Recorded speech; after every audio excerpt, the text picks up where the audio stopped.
I'm Doug Doyle with the art of the story. Yonkers native Maxwell Pearce is known as Hops Pearce when he's playing for the Harlem Globetrotters. He's a dunk specialist, but he's also an award-winning mixed media artist who challenges how we perceive humanity in and out of sports. His cultural art is created from shoelaces and sporting goods equipment. Family has played a key role in his development on and off the court. He spoke about it during my Sports Jam interview with him. I want to say I started creating artwork in about the third grade. And for a while, it took a back seat to sports. My parents put me in a lot of sports. I played a little bit of tennis. I played basketball, obviously. I played baseball, football, and I ran cross country.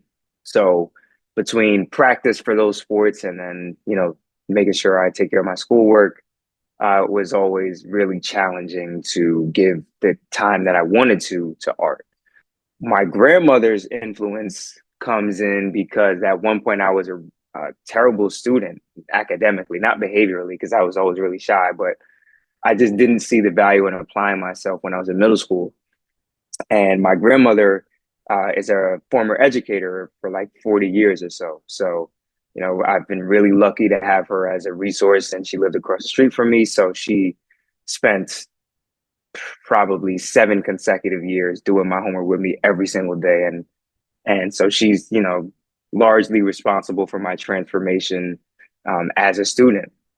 That's kind of how the passion for art and my love for my grandmother got intertwined. Now comes this great ability to take two of your passions and put them together. And you've been able to do that because within your art, you use shoelaces and sporting equipment to create masterpieces. That just popped into your head one day? I'm a basketball player. Why not? Or how did that come about? I think I've always been a really creative person. I think, the passion for dunking the basketball was kind of the first telling thing in that regard for me.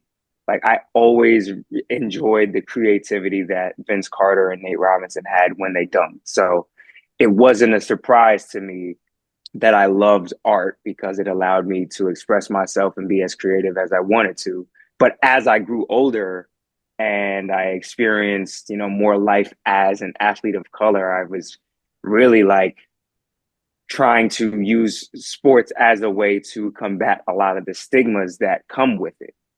And one of the most popular stigmas is that athletes are one-dimensional and we're not capable of anything else outside of our sport. Is there any jazz playing in the background? We're a jazz station. Maxwell, is there any jazz playing on the background when you're creating art? Sometimes jazz is, scientifically, it's like one of the best genres of music that you can play when you're creating. The Harlem Globetrotters will be coming to Madison Square Garden on February 22nd, the Cure Insurance Arena in Trenton on February 28th, and the Wells Fargo Center in Philadelphia on March 2nd. You can hear my entire Sports Jam interview with Maxwell Pearce at WBGO.org. I'm Doug Doyle, WBGO News.